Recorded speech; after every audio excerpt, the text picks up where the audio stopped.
The fluorescent lights of St. Mary's Hospital buzzed like trapped flies against my skull. I'd been on my feet for 11 hours straight, my scrubs clinging to my back with sweat, my hair escaping its ponytail in damp tendrils that stuck to my neck. The smell of antiseptic and something else, something metallic and final, had long since stopped registering. That's what happens when you work the night shift in labor and delivery. You become numb to everything except the ache in your feet and the hollow growl of your stomach. I was invisible here. To the doctors who barked orders without looking at my face, to the families who saw only the uniform, not the woman wearing it, to the world that had decided long ago that girls like me, poor, unremarkable, forgettable, didn't deserve to be seen. My apartment was a shoebox in the worst part of the city, where sirens sang lullabies and gunshots punctuated the night like exclamation marks. I'd learned to sleep through both. What I couldn't sleep through was the bone-deep exhaustion that came from working double shifts just to keep the lights on, the fear that one missed payment would send me spiraling into homelessness, the crushing weight of being utterly, completely alone. It was a Tuesday when everything changed. I remember because Tuesdays were when they restocked the vending machines, and I'd been fantasizing about those stale cheese crackers for the last 3 hours of my shift. My shift had finally ended at 7 in the morning, and I'd stumbled out of the hospital into the gray dawn, my body moving on autopilot toward the bus stop. I never made it there. The collision wasn't violent, just a gentle bump that sent my purse flying, its contents scattering across the sidewalk like seeds. I'd been looking at my phone, checking my bank account and wincing at the numbers, when I'd walked straight into someone. "I'm so sorry, the words died in my throat. He stood there like a monument to everything I wasn't. Tall, impossibly tall, with shoulders that seemed to block out the weak morning sun. His suit was the kind of black that swallowed light, perfectly tailored to a body that radiated controlled power. But it was his face that stopped my heart. All sharp angles and dark eyes that looked at me with an intensity that made my skin prickle with awareness. Behind him, a black SUV idled at the curb, its windows tinted so dark I couldn't see inside. A man in a matching suit stood by the rear door, his hand resting on something beneath his jacket. Watching. "Are you hurt?" His voice was low, textured like expensive whiskey, with an accent I couldn't quite place. Italian, maybe. Or something older, something that spoke of Mediterranean nights and dangerous secrets. "No, I'm fine. I dropped to my knees, scrambling to collect my scattered belongings. My wallet with its 3 crumpled dollar bills, my expired bus pass, the tube of cheap lip balm that had rolled into the gutter. He knelt beside me, and the scent of him hit me like a physical force. Cedar and smoke and something darker, something that whispered of boardrooms and backroom deals and blood on marble floors. His hands were elegant, manicured, with a thick gold ring on his right hand that caught the light. A ring with a symbol I didn't recognize but somehow knew meant something. Something important. "Let me help." It wasn't a question. His fingers brushed mine as he handed me my phone, and electricity sparked up my arm. I jerked back, startled by the intensity of the contact, and looked up into his face. Really looked. He was beautiful in the way that predators are beautiful. All lethal grace and coiled strength. His hair was dark, swept back from a forehead that belonged on Roman coins, a scar cut through his left eyebrow, pale against tanned skin. And his eyes, God, his eyes, were the color of espresso, deep and hot, and entirely focused on me. For the first time in my life, I felt seen. "Thank you," I whispered, clutching my belongings to my chest like a shield. He stood, offering me his hand. I hesitated, then took it. His grip was firm, warm, and when he pulled me to my feet, I swayed slightly, dizzy from exhaustion and something else, something that felt dangerously like attraction. "You work here?" He gestured toward the hospital, his gaze traveling over my wrinkled scrubs, my name tag that read, "Emma, nursing assistant, night shift," I said, hating how small my voice sounded. "Just getting off. You look exhausted." There was no judgment in his tone, just observation. "When did you last eat?" The question was so unexpected, so intimate, that I blinked. I don't remember." Something flickered in his eyes. Concern, maybe. "There's a cafe around the corner," Have breakfast with me. It should have been a question, but it wasn't. And I should have said no, should have thanked him and walked away, and caught my bus and gone home to my empty apartment and my empty life. But there was something about the way he looked at me, like I was a puzzle he needed to solve, a lock he intended to pick, like I mattered. I don't even know your name, I said. Dante. He said it simply, as if the name alone should mean something. Behind him, the man by the SUV shifted, his hand moving beneath his jacket. And you're Emma. My heart stuttered. How did you... He gestured to my name tag with a slight smile that didn't quite reach his eyes. Come. You need food, and I need... He paused, his gaze holding mine with an intensity that made my breath catch. Company. I should have run. Instead, I followed him to the cafe, hyper-aware of the way people moved aside as we passed, of the deference in the barista's eyes when she saw him, of the two men who took up positions at separate tables, their eyes constantly scanning the room. He ordered for both of us, eggs, toast, coffee so rich and dark it smelled like heaven, and we sat in a corner booth where he could see the door. You don't remember me, do you? He asked, watching me over the rim of his cup. My fork froze halfway to my mouth. What? 6 months ago. The hospital fundraiser. You were serving champagne. The memory hit me like a wave. The grand ballroom, the orchestra, the sea of expensive dresses and tuxedos. I'd been one of a dozen servers, invisible in my black vest and bow tie, weaving through the crowd with trays of crystal flutes. And there had been a man, this man, who'd looked at me like he could see through my uniform to the scared girl beneath. I don't. But I did. I remembered. God help me. I remembered the way he'd thanked me, his fingers brushing mine as he took a glass, the way his eyes had followed me across the room all night. You smiled at me, he said softly. Only once. But I remembered. The cafe felt too small suddenly, too warm. Why? Because in a room full of people trying to be seen, you were the only one who didn't care about being invisible. He leaned forward, and the morning light caught the gold in his ring, made the symbol flash. That's a rare thing, Emma. Authenticity. Genuine disregard for the performance. I didn't know what to say to that, so I ate, and he watched me with those dark eyes that seemed to catalog every movement, every breath. We talked, or rather I talked, nervous energy making me babble about my job, my tiny apartment, my non-existent social life. He listened, asking questions that made me feel interesting, important, worth listening to. By the time we finished, the sun had fully risen, and I'd forgotten about being tired. Forgotten about being invisible.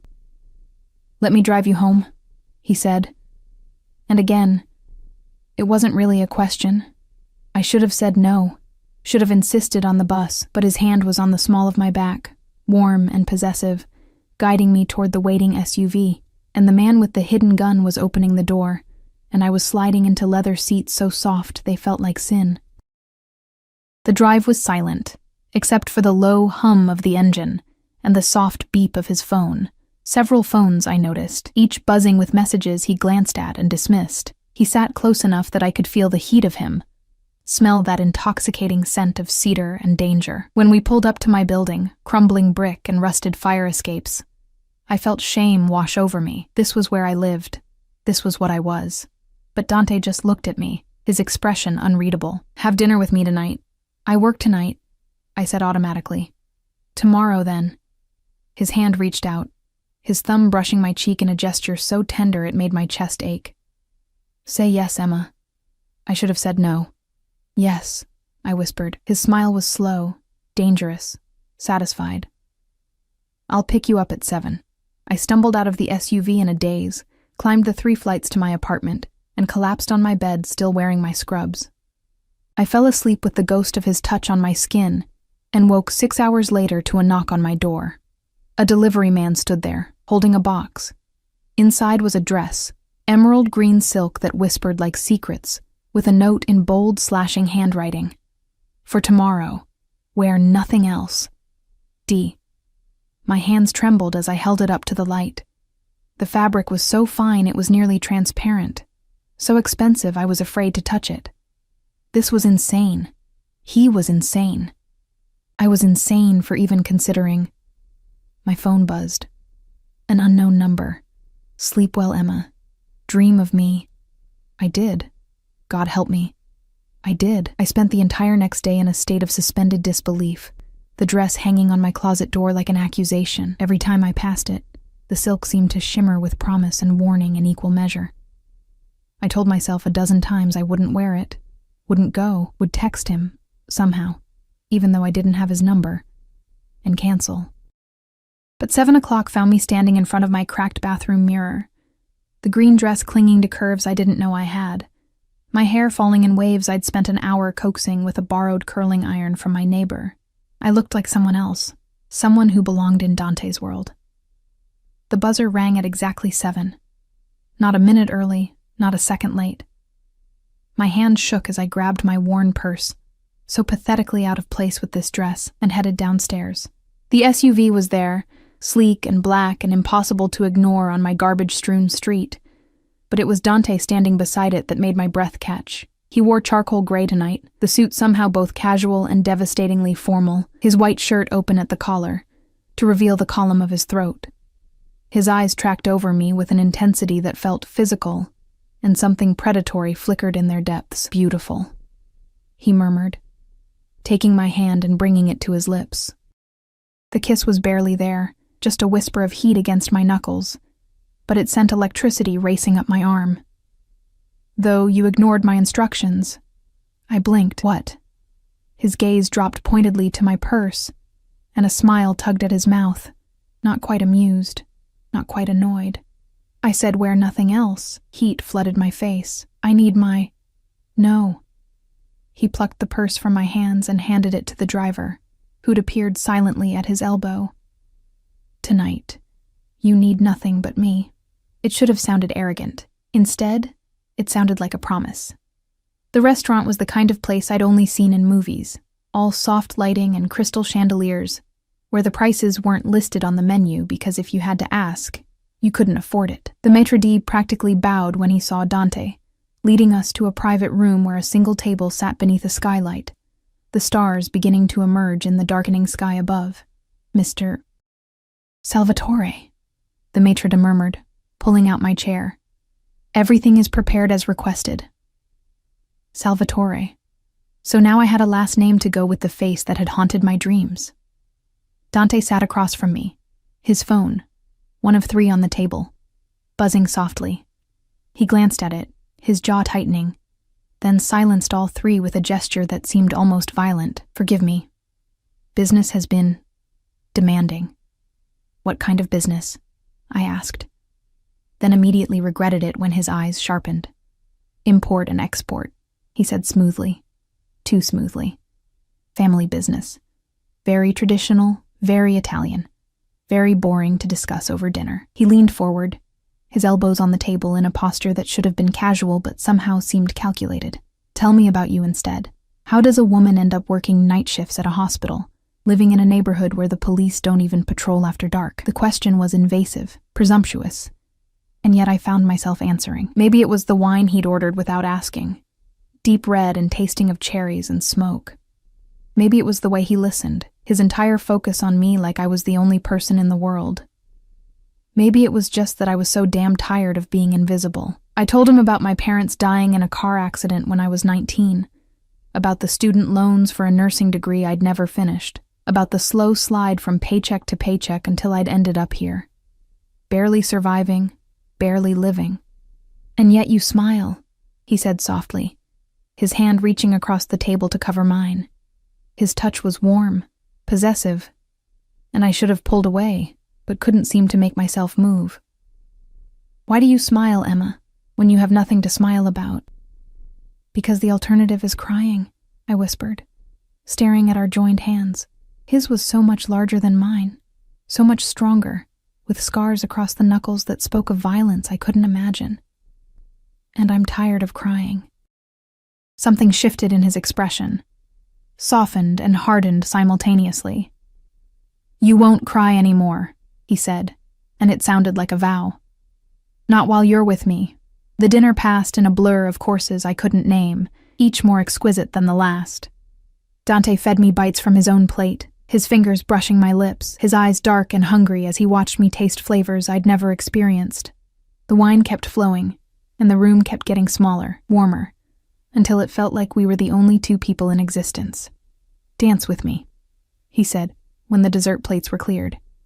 And suddenly there was music, soft, slow, impossibly romantic. He stood, offering his hand, and when I took it, he pulled me against him with a possessiveness that stole my breath. We swayed in the empty room, his hand splayed across my lower back, his other holding mine against his chest where I could feel his heart beating, steady, strong, alive.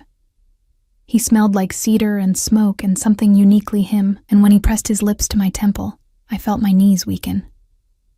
"Come home with me," he breathed against my ear, and every nerve in my body ignited. I've never... God, how could I explain that I was 24 years old and had never done more than awkward fumbling with a boyfriend who'd left when things got hard? "I know," he murmured, his lips tracing down to my jaw. "I can see it in the way you blush, the way you tremble when I touch you. Your innocence is written all over you, Emma. And it makes me want you more." His honesty was devastating. "This is crazy," I whispered. "I don't even know you. Then get to know me." He pulled back just enough to look into my eyes, and what I saw there was raw, unfiltered hunger. "Spend the night with me. Let me show you what it means to be worshipped." Every rational thought screamed at me to refuse, to run, to protect myself from this man who was clearly dangerous, clearly out of my league, clearly hiding things I didn't want to know about. But his hand was in my hair, tilting my head back, and his mouth was a breath away from mine. And I was so tired of being invisible, of being nothing, of being alone. "Yes," I breathed, and his kiss was my reward. It started soft, almost gentle, his lips moving against mine with a patience that made my toes curl. But then I gasped, and he took advantage, his tongue sweeping into my mouth in a claiming that left no doubt about his intentions. He kissed like he did everything else, with absolute control and devastating thoroughness. And by the time he pulled back, I was clinging to him, my legs unable to support my weight. "My car," he growled against my lips, and then we were moving, his arm around my waist, practically carrying me through the restaurant where staff melted out of our path, their eyes carefully averted. The SUV was waiting, the driver holding the door open with a carefully blank expression. Dante bundled me inside, and the moment the door closed, his mouth was on mine again, hot and demanding, his hands sliding up my thighs, bunching the green silk around my hips. "Dante," I gasped, aware of the driver in the front seat, separated by only a thin partition. "He can't see," Dante murmured, his teeth grazing my neck. "And I don't care if he could. Let them all know you're mine." The possessiveness in his voice should have alarmed me. Instead, it sent heat pooling low in my belly, made me arch into his touch, made me forget every reason this was a terrible idea. The drive seemed to take hours and seconds simultaneously. By the time we pulled up to a building that looked more like a fortress than a home, all stone walls and iron gates, I was trembling with need and nerves. Dante's penthouse occupied the entire top floor, accessed by a private elevator that required a key card and a fingerprint scan. The security was excessive, paranoid even, but I was too dizzy with wine and want to care. The doors opened onto a space that was all dark wood and leather, floor-to-ceiling windows overlooking the city, art on the walls that probably cost more than I'd make in a lifetime. But I barely noticed because Dante was pulling me against him, his mouth finding mine again, walking me backward toward a bedroom I glimpsed through an open doorway. "Last chance." He breathed against my lips, his hands framing my face. "Tell me to stop, Emma. Tell me this is too fast, too much. Tell me no, and I'll take you home, and we'll pretend this never happened." But I didn't want to pretend.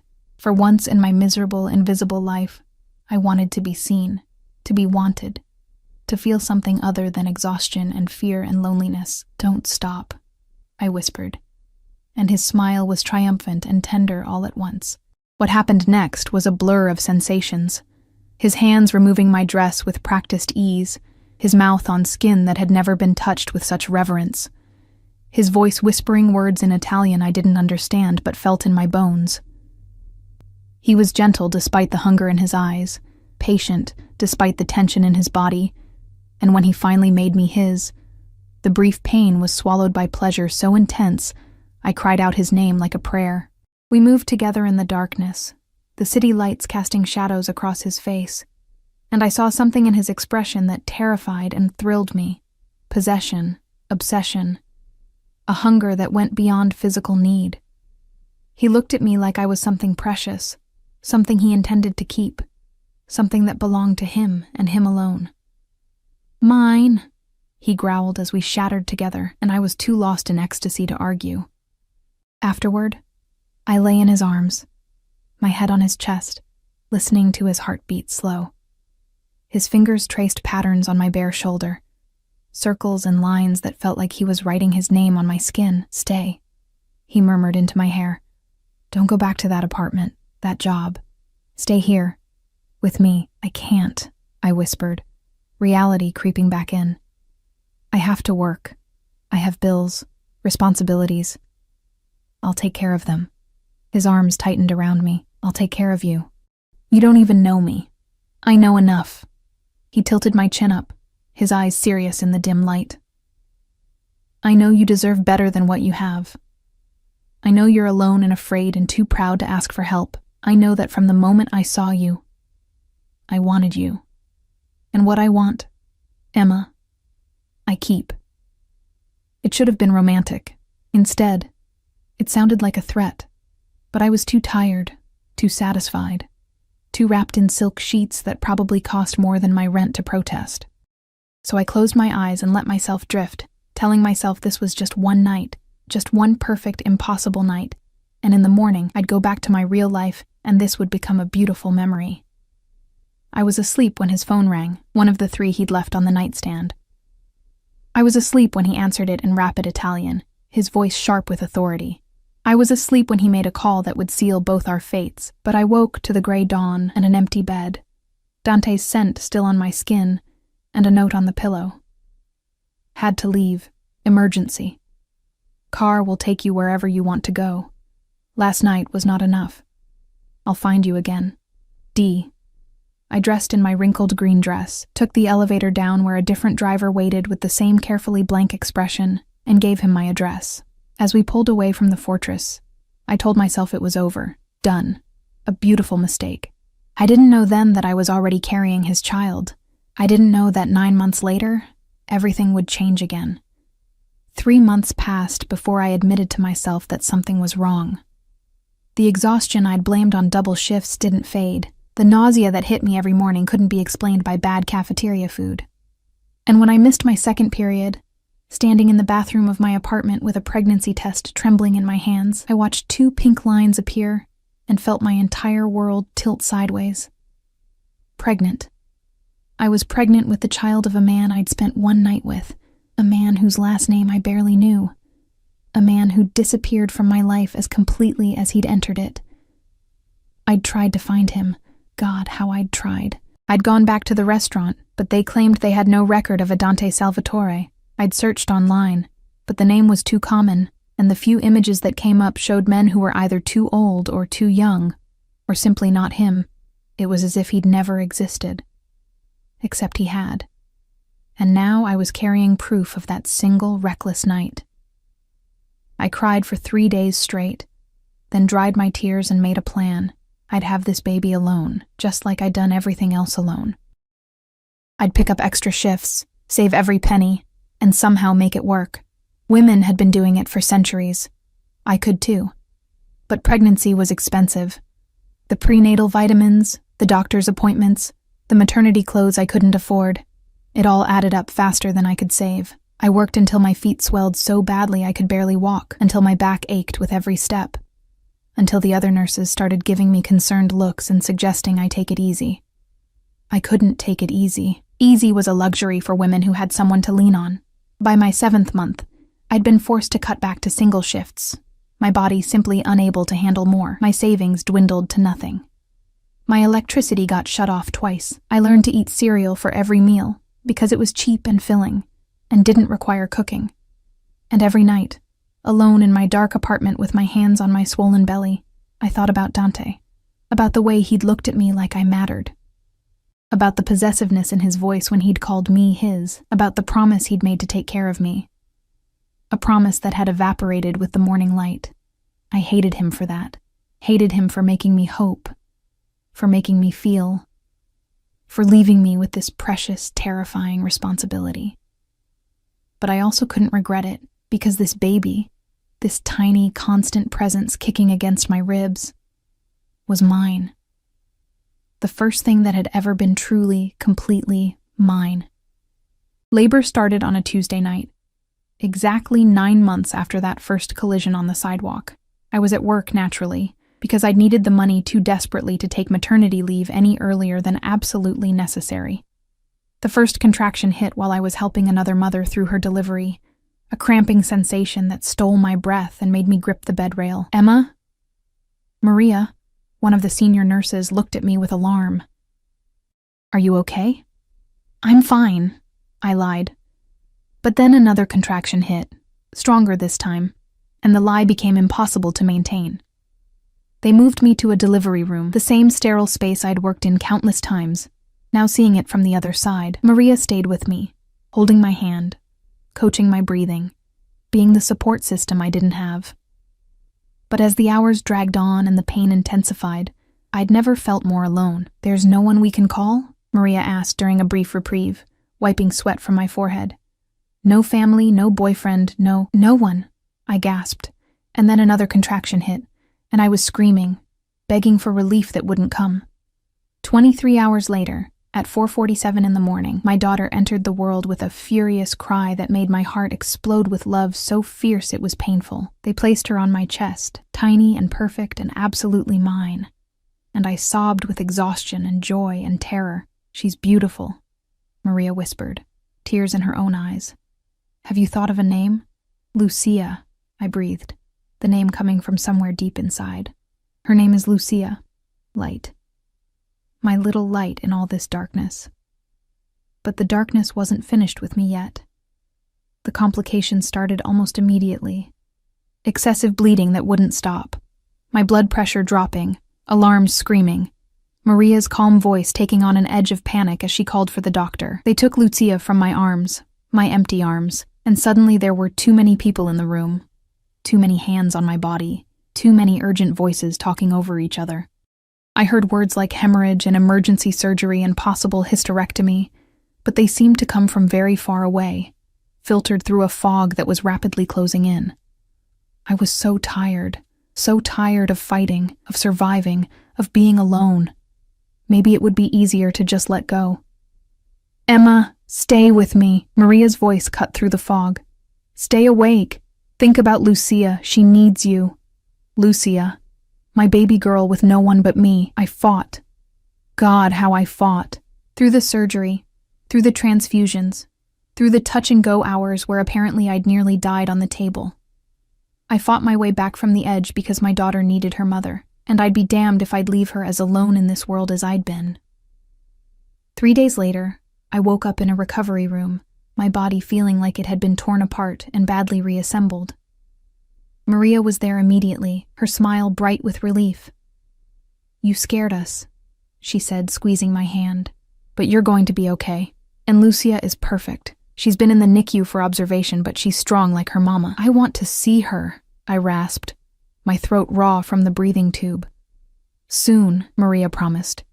"But first, I need to tell you something. There's been a situation." My heart lurched. "Is she okay? Is Lucia—" "Lucia is fine," Maria assured me quickly. "It's not about her health. It's about Emma. When you were admitted, we needed information for your file. Emergency contacts, medical history, father's information for the birth certificate. You were unconscious, so we went through your belongings." Horror washed over me. "What did you—" "We found his business card, in your wallet." Maria's expression was strange, caught between concern and something that looked like fear. "Dante Salvatore. It had his private number on the back. Emma, do you know who he is?" The name hit me like a physical blow. "You called him," I whispered. "Oh God, you called him. We had to. You were dying, and there was a baby, and we needed Emma. He's on his way. He's been on his way since we called him 3 days ago. Apparently he's been searching for you for months." The room spun. No, you don't understand. He can't. I don't want... But it was too late. Because at that moment, the door opened, and Dante Salvatore walked into my room like an avenging angel. His face a mask of fury and fear, and something that looked dangerously like relief. He looked exactly as I remembered, tall and powerful and devastating, but there was something different about him now. Something harder, darker, more dangerous. He wore black again, his suit immaculate despite what must have been hours of travel. But his jaw was shadowed with stubble and his eyes were wild. Behind him came the security, 2 men who positioned themselves at the door, their hands inside their jackets, their eyes scanning the hallway with military precision. "Everyone out," Dante said, his voice low and deadly calm. "Now." Maria started to protest, but something in his expression made her reconsider. She squeezed my hand once more and fled, leaving me alone with the father of my child. For a long moment, Dante just stared at me, his chest rising and falling with barely controlled emotion. Then he moved, crossing the room in 3 strides, his hands framing my face with a gentleness that contradicted the violence in his eyes. "You had my child," he said. And it sounded like an accusation and a prayer combined. "You were pregnant with my daughter, and you didn't tell me. I couldn't find you," I whispered, tears streaming down my face. "I tried, Dante. I tried so hard, but you'd disappeared, and I thought you didn't want..." "Didn't want?" The word came out like a gunshot. His thumb wiped away my tears, but his hands were shaking. "Emma, I have been searching for you for 9 months. 9 months of hiring investigators, of checking every hospital in the city, of going mad wondering where you were, if you were safe, if you'd forgotten me as easily as I couldn't forget you. You left," I sobbed. "You left me a note and disappeared. I left because I had to handle a situation that required my immediate attention. A situation that, if not handled, would have put you in danger." His forehead pressed against mine, and I felt him trembling. "I came back 6 hours later, and you were gone. The driver said he'd taken you home, but when I went to your building, the landlord said you'd moved, left no forwarding address. I thought, God, Emma, I thought you'd run from me. I didn't move," I whispered. "I've been in the same apartment the whole time." His eyes closed, and I saw raw pain flash across his face. "Different building. You must have given him the wrong address, or he misheard, or... It doesn't matter. What matters is that you're here, alive, and I have a daughter who is 3 days old, and I've missed..." His voice broke. "I've missed everything. Dante, where is she?" He pulled back, his eyes burning into mine. "Where is Lucia?" The fact that he already knew her name made my chest ache. "The NICU. She's in the NICU for observation, but she's healthy, strong." He was already moving, striding to the door, barking orders in Italian to his security. Within minutes, I was being transferred to a wheelchair against every hospital protocol, and wheeled toward the NICU with Dante's hand on my shoulder like a brand. The NICU staff tried to stop him, but one look at his face and they stepped aside. Hospital security was called, but Dante's men dealt with them with quiet efficiency while he stood at the viewing window, staring at the tiny infant in the second isolette from the left. "My daughter. Our daughter. She has your eyes," I whispered, wheeling closer. "And your nose. Dante, she's perfect." He didn't respond. He just stood there, frozen, staring at Lucia with an expression that made my heart crack open. Then, without asking permission, without following protocol, he pushed through the NICU doors, my wheelchair following in his wake, and approached our daughter's isolette. His hands were shaking as he reached in, as he touched her tiny fist with one finger. Lucia's fingers closed around his instinctively, and I watched Dante Salvatore, this man who radiated power and danger, break apart completely. "Mine," he whispered, tears streaming down his face. My daughter. My family. And I realized, with terrible certainty, that nothing would ever be the same again. Dante didn't leave the hospital. For 3 days, while I recovered and Lucia grew stronger, he maintained a constant presence. He moved me to a private suite, the kind reserved for celebrities and politicians, with round-the-clock nursing care and security posted at every entrance. He brought in specialists to examine both of us, the best doctors money could buy, their deference to him absolute and slightly terrifying. And he barely left Lucia's side. I watched him through the glass of the NICU, this powerful man reduced to helpless adoration by an infant who weighed barely 6 pounds. He'd stripped off his jacket, rolled up his sleeves, and learned to change diapers with the same focused intensity he probably applied to whatever import-export business he ran. The nurses taught him to bottle feed, and I watched him cradle our daughter with hands that trembled, whispering to her in Italian, making promises I couldn't hear, but somehow knew were absolute. He hasn't slept, Maria told me on the second day, bringing me lunch I couldn't eat. His men brought him fresh clothes, but he won't leave long enough to shower. Emma, I know this isn't my place, but who is he? Really? I wanted to say I didn't know, but that would have been a lie. Because in those 3 days, I'd done what I should have done 9 months ago. I'd researched Dante Salvatore. What I found made my blood run cold. He wasn't just wealthy. He wasn't just powerful. Dante Salvatore was the head of one of the largest organized crime families on the East Coast, a man whose name was whispered in connection with everything from legitimate real estate empires to decidedly illegitimate activities that made my nurse's training scream in horror. There were articles about federal investigations that went nowhere, prosecutors who mysteriously dropped cases, witnesses who disappeared. He was dangerous, possibly evil, definitely not someone who should be anywhere near my daughter. And yet, when he looked at Lucia, I saw something in his eyes that I recognized. The same desperate love I felt, the same fierce protectiveness, the same willingness to burn the world down to keep her safe. On the 4th day, the doctors cleared us for discharge. I was healing well, Lucia was thriving, and it was time to go home to my tiny apartment with its broken heater and questionable electrical wiring. Time to face reality. Dante had other plans. "You're not going back there," he said, standing in my room with his arms crossed, his expression brooking no argument. Behind him, his security watched the hallway with their usual vigilance. "Excuse me?" I struggled to sit up, my body still sore from surgery. "I live there. It's my home. It's a death trap in a war zone." His voice was flat, factual. "The building has code violations going back 15 years. There's black mold in the walls. 3 people were shot on that block last month alone. You're not taking my daughter there. She's my daughter too," I shot back, anger flaring. "And I don't have anywhere else to go, Dante. Some of us don't have penthouses and private security, and you do now." He moved closer, sitting on the edge of my bed with a casual possessiveness that made my breath catch. "You have everything now, Emma. You and Lucia both. I've already had your things moved." The words took a moment to register. "You what?" "Your belongings, what little there was, have been packed and moved to my home. Your apartment has been paid off. Your landlord compensated for early termination of the lease. You won't be going back." Rage and fear warred in my chest. "You can't just... You don't get to make decisions for me. I don't care how much money you have or who you are. You can't just..." "I can."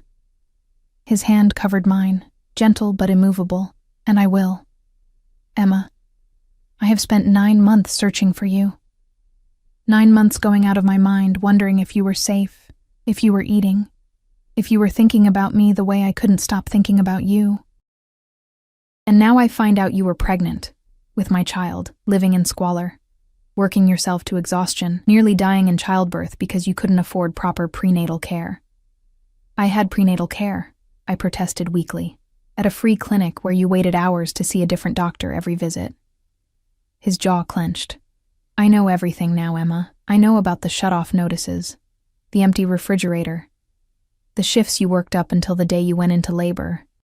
I know you almost died because your body was too malnourished, too exhausted to handle the stress of delivery." Shame burned through me. I did the best I could. I know. His thumb stroked over my knuckles. And it breaks my heart. But you don't have to do your best anymore. You don't have to struggle or suffer or be alone. Let me take care of you. Both of you. I don't want to be taken care of, I whispered. But even I could hear the lie in my voice. I want to take care of myself, then think of it as taking care of Lucia. He leaned closer, his scent wrapping around me like smoke. She deserves better than that apartment. She deserves safety, comfort, opportunity. She deserves a father who will give her the world. Are you really going to deny her that because of pride? The words hit like arrows, each one finding its mark, because he was right. God help me. He was right. I could barely afford to feed myself, let alone a baby. I had no savings, no support system, no way to provide the life my daughter deserved. This is temporary, I said finally, hating how defeated I sounded, just until I get back on my feet, find a better job, save some money. Then Lucia and I will get our own place. Something dark flickered in Dante's eyes, something possessive and slightly cruel. Of course, he said smoothly. Whatever you want, Emma. But I knew he was lying, just like I knew I was lying to myself. The penthouse hadn't changed, but my perception of it had. What I'd seen as luxury 9 months ago now looked like a fortress. Security cameras in every corner, bulletproof windows, doors that required fingerprint and retinal scans. The art on the walls was beautiful, and probably priceless. But I couldn't shake the feeling that some of it had been purchased with blood money Dante had prepared for us. A nursery had been set up in the room next to his bedroom, all soft creams and gentle blues, with a crib that probably cost more than my annual salary, and a rocking chair positioned perfectly to catch the morning light. There were clothes in the dresser, diapers and formula stocked in quantities that suggested he'd bought out an entire store, toys and books and everything a baby could possibly need. When did you do all this? I asked, standing in the doorway with Lucia sleeping in my arms. While you were in surgery. He came up behind me, his presence warm and overwhelming.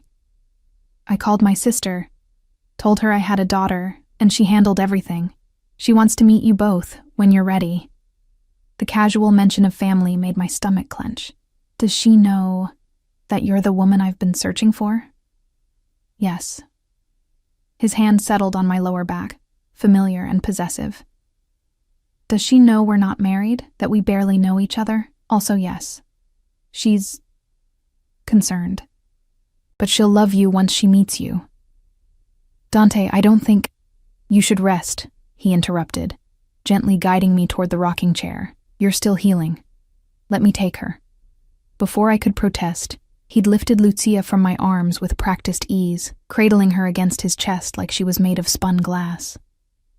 He sat in the chair with her, rocking gently, his huge frame somehow perfect for this small, tender task. Go, he said softly, not looking away from Lucia's sleeping face. Shower, eat, sleep in a real bed. I have her. I wanted to argue, to insist I was fine, but my body betrayed me with a wave of exhaustion so profound I swayed on my feet. Dante's eyes flicked to me, sharpening with concern. Now, Emma, it wasn't a request. The master bedroom was exactly as I remembered. All dark wood and masculine elegance, dominated by a bed that could sleep 4. Someone had laid out clothes for me, expensive things with tags still attached, all in my size. In the bathroom, I found luxury skincare products, plush towels, and a shower with enough settings to launch a spacecraft. I stood under the hot water until my skin turned pink, washing away days of hospital smell and fear and exhaustion.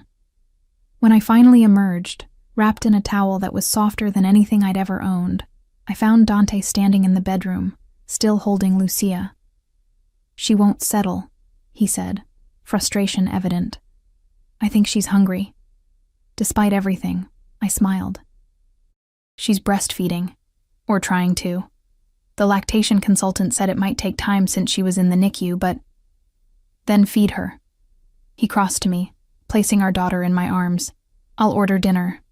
It should have been awkward, sitting on Dante's bed in nothing but a towel, nursing our daughter while he made calls in rapid Italian from the doorway, but somehow it felt natural, right? Like this was exactly where we were meant to be. Lucia latched on after a few tries, and the relief was physical. As she nursed, I studied her tiny features, the dark wisps of hair, the perfect bow of her mouth, the way her little hand clutched at my finger like she never wanted to let go. "You're beautiful together," Dante said softly, and I looked up to find him watching us with an expression that made my chest ache. Like a Renaissance painting. Madonna and child. "I'm hardly a Madonna," I said, trying for levity. "I'm just a girl who made a mistake." His expression darkened. "Don't call her that. Don't call what we created, what we made together, a mistake." "That's not what I meant. I struggled to find the words. Dante, this is all so overwhelming. 9 months ago, we spent one night together. One night, and now we're living together, raising a child together, and I don't even know your favorite color or if you like coffee or—" "Blue," he said, moving to sit beside me on the bed. "My favorite color is blue, the exact shade of your eyes when you're about to cry. I take my coffee black, 2 sugars. I hate mushrooms, love opera, and have a scar on my back from a knife fight when I was 17. His hand cupped my face, his thumb stroking my cheekbone. "I know you bite your lip when you're nervous, that you hum while you work, that you have a small birthmark behind your right knee. I know you prefer tea to coffee, that you read romance novels when you think no one's watching, that you cry during sad commercials. How could you possibly? Because I've been obsessed with you since the moment you smiled at me at that fundraiser." His voice was raw, honest. "Because I've spent 9 months learning everything I could about you, because you're mine, Emma, and I take care of what's mine." There was that word again. Mine. It should have frightened me, should have sent me running. Instead, it sent warmth pooling through my chest. Dangerous and addictive. "I'm not a possession," I whispered. "No," he agreed, his lips brushing my forehead. "You're my family, and I protect my family with everything I have." Later, after Lucia had been fed and changed and settled in her crib with a baby monitor that probably had military-grade encryption, after I'd eaten the gourmet meal Dante's personal chef had prepared, after exhaustion had finally driven me to bed, I lay in the darkness and wondered what I'd gotten myself into. Dante had insisted I take his bed, while he slept in one of the guest rooms, but I could feel his presence in every corner of the space, his scent on the pillows, his clothes in the closet, his life surrounding me like a cage made of silk and lies. Through the monitor, I could hear Lucia's soft breathing, steady and reassuring. She was safe. She was warm.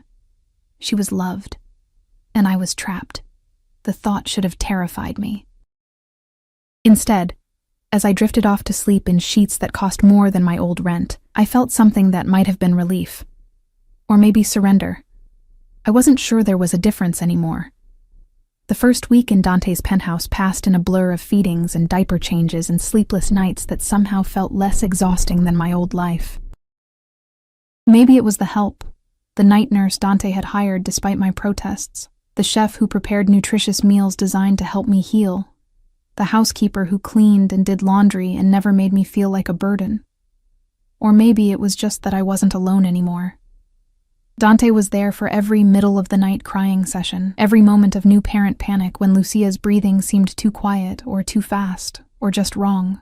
He'd appear in the nursery doorway, disheveled and beautiful in sweatpants and a t-shirt that did nothing to hide the muscular planes of his body, and take our daughter from my trembling hands with a competence that should have been impossible for someone so new to fatherhood. "Sleep," he'd murmur, already rocking Lucia against his chest.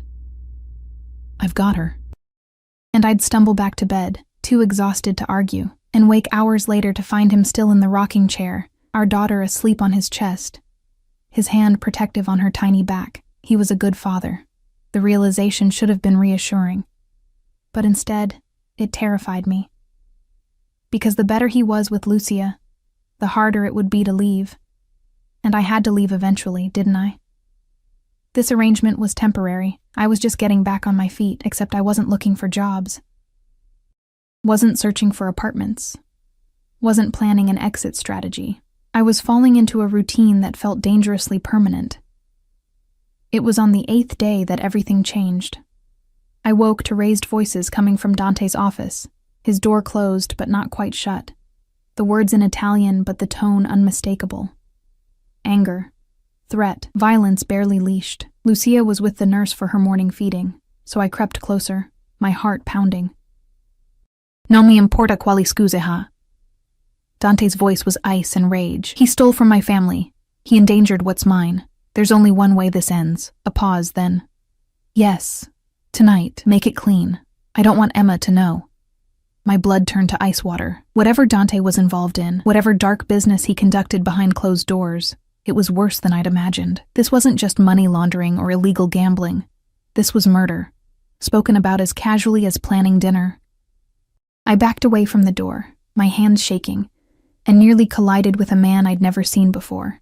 He was older than Dante, with silver at his temples, and a scar that bisected his left cheek. And the gun at his hip wasn't even bothered to be concealed. Mrs. Salvatore, he said with a slight bow, his English accented. You should not be listening at doors.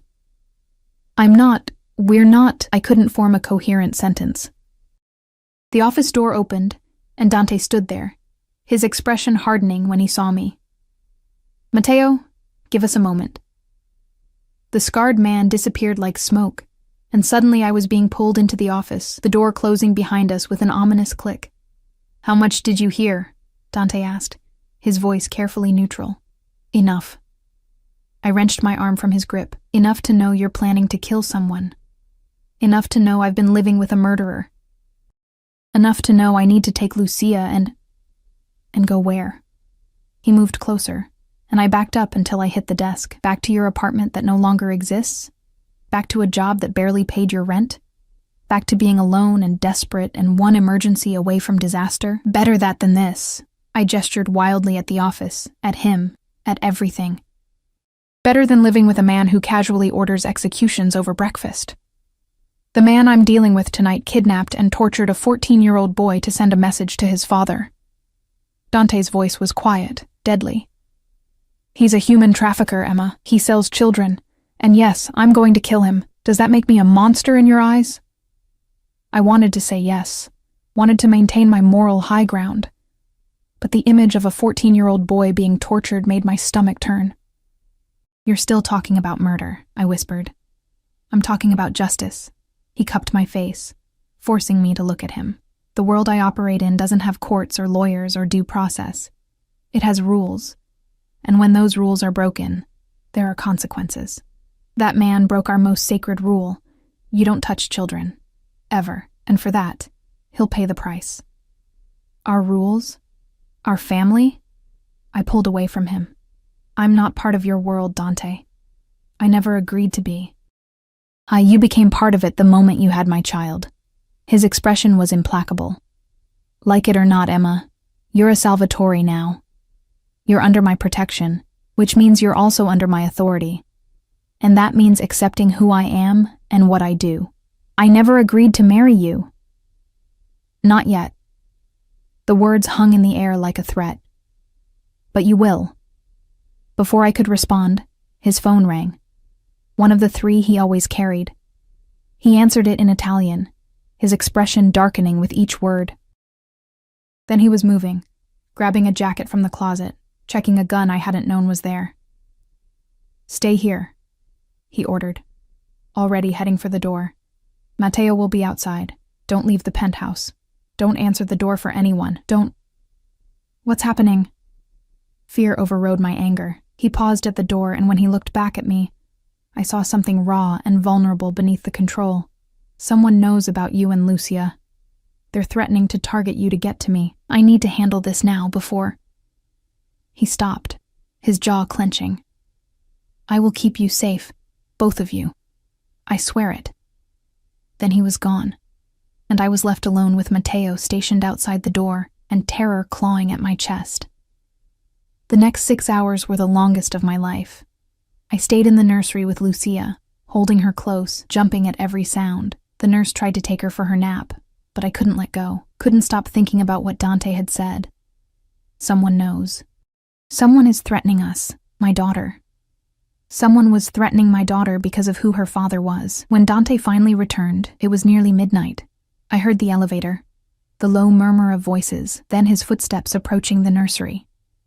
I looked up from the rocking chair where I'd been keeping vigil, and my breath caught. He was covered in blood. "It's not mine," he said immediately, seeing my expression. "Emma, it's not. I'm not hurt." But I was already moving, laying Lucia in her crib and crossing to him, my hands trembling as I reached for him. He caught my wrists before I could touch his shirt. "Don't. I need to shower first. Change. I don't want her to—" He glanced at Lucia, sleeping peacefully, and something in his expression cracked. "I don't want her to see me like this." I followed him to the master bathroom, watching as he stripped off the ruined clothes, expensive fabric now destroyed, destined for incineration, probably. There were bruises blooming across his ribs, a cut on his temple, evidence of violence even if the blood wasn't his. "Is it done?" I asked as he stepped into the shower. "It's done." He turned on the water, and I watched the blood swirl down the drain, pink and then clear. "They're all gone. The threat is eliminated. You're safe." "For how long?" I leaned against the counter, exhaustion making me bold. "How long until the next threat, the next enemy? The next person who thinks they can get to you through us?" He didn't answer immediately, just stood under the spray with his head bowed. When he finally spoke, his voice was hoarse. "I can't promise there won't be threats. This life, my life, it comes with dangers I can't eliminate entirely. But I can promise I will die before I let anyone hurt you or Lucia. I can promise that I will use every resource, every connection, every ounce of power I have to keep you safe." That's not enough. Tears streamed down my face. I can't live like this, Dante. Constantly afraid, constantly wondering if today is the day someone comes for us. I can't raise Lucia in a world where her father comes home covered in blood. He shut off the water and stepped out, wrapping a towel around his waist. When he looked at me, his eyes were raw with emotion. "Then what do you want me to do? Walk away? Abandon my daughter? Pretend I don't love you both so much it physically hurts?" The words hung in the air between us. "You don't love me," I whispered. "You barely know me." "I've loved you since that first night," he said fiercely, closing the distance between us. "Since before that, if I'm honest. Since you smiled at me at that fundraiser and looked at me like I was just a man, not a monster or a meal ticket or a stepping stone. You saw me, Emma. Really saw me. And I've been yours ever since you left." The old hurt bubbled up. "You made love to me and left before I woke up. Because I'm an idiot who thought he had time to handle one crisis before coming back to claim what was his." His hands framed my face, gentle despite the violence they'd committed hours ago. "I thought I had forever to court you properly. To make you fall for me the way I'd fallen for you. I didn't realize you'd slip through my fingers, that I'd spend 9 months in hell thinking I'd lost you." "You did lose me," I said, but the words lacked conviction. "No." His thumb brushed away my tears. "You're right here. You and Lucia both. My family, my world. And I'm not letting go again. I can't. I'm afraid," I confessed. "Of you. Of this life. Of what it means for Lucia." "Then be afraid," he interrupted. "Be terrified. Be furious. Hate me if you need to. But stay. Stay, and let me prove that I can be what you need. That I can give you and Lucia everything. Safety, security, love, all of it. And if I can't accept what you do, if I can't live with the violence, then I'll find a way to minimize your exposure to it." He pressed his forehead to mine. "I'll keep that part of my life separate from our home. You'll never have to see blood on my hands again. But Emma, I can't change who I am. I can't walk away from my responsibilities to my family, the organization. All I can do is promise to always come home to you." It wasn't enough. It shouldn't have been enough, but when he kissed me, desperate and pleading and full of promises he might not be able to keep, I kissed him back, because I loved him too. God help me. I'd fallen in love with this dangerous, complicated man who killed people and changed diapers with equal competence. Who looked at our daughter like she was the answer to every question he'd ever asked. who looked at me like I was worth dying for. "Marry me," he breathed against my lips. "Not because you have to, not because of Lucia, but because you want to, because you love me even though you shouldn't. Marry me and let me spend the rest of my life proving I'm worthy of you." I should have said no, should have demanded time, space, therapy probably. Should have been the strong, independent woman who didn't need a man, especially not a criminal, to complete her. But I was tired of should, tired of struggling alone, tired of pretending I didn't want exactly what he was offering: protection, partnership, love. "Yes," I whispered, and his smile was blinding. 6 months later, the wedding was small, just family and a few trusted associates. Dante's sister Sophia cried through the entire ceremony, clutching her husband's hand, while her 3 children served as flower girl and ring bearers. Matteo stood as Dante's best man, his scarred face softening when he looked at Lucia, who Maria held in the front row. I wore white, a simple dress that felt like armor and vulnerability combined. And when Dante slipped the ring onto my finger, I saw his hand tremble. "You're stuck with me now," I murmured, as we were pronounced husband and wife. "Thank God," he breathed, and kissed me like he was sealing a vow more binding than any legal contract. The reception was held at the penthouse, transformed by Sophia's expert planning into something magical. Lucia wore a tiny dress that matched mine, passed between relatives who cooed over her and spoke rapid Italian that I was slowly learning. Dante kept his hand on my lower back all night, possessive and protective, introducing me as my wife, with a pride that made my heart swell. Later, after the guests had left and Lucia was asleep in her nursery, Dante led me to the master bedroom, our bedroom now, and made love to me with a tenderness that brought tears to my eyes. "I love you," he whispered against my skin. "My wife. My Emma. Mine." "Yours," I agreed, and meant it. The life wasn't perfect.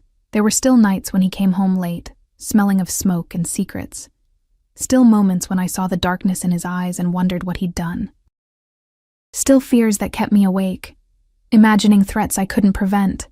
But there were also mornings when I woke to find him watching Lucia sleep, his expression soft with wonder, afternoons when the 3 of us would lie on the floor, letting our daughter crawl between us, her giggles filling the penthouse with light. Evenings when Dante would pull me onto his lap and tell me about his day, the parts he could share, and I'd tell him about mine. We were a family, unconventional, complicated, probably doomed by every standard metric. But we were happy. And when Lucia took her first steps at 10 months old, walking straight into her father's waiting arms while he laughed with pure joy, I knew I'd made the right choice. This man, this dangerous, devoted, impossibly complicated man, was exactly where I was meant to be. "I love you," I told him that night, lying in the darkness with his arms around me. "I know," he murmured into my hair. "You tell me every day with how you look at me, how you trust me with our daughter, how you've built a life with me despite every reason not to. You're braver than you think, Emma Salvatore." "Mrs. Salvatore," I corrected with a smile. "I'm Mrs. Salvatore now." "Yes, you are." His arms tightened around me, mine forever, just like I promised. And in the nursery down the hall, Lucia slept peacefully, safe in the fortress her father had built, loved by parents who'd found each other in the most unlikely way. We weren't perfect, but we were real. We were family, and that was enough.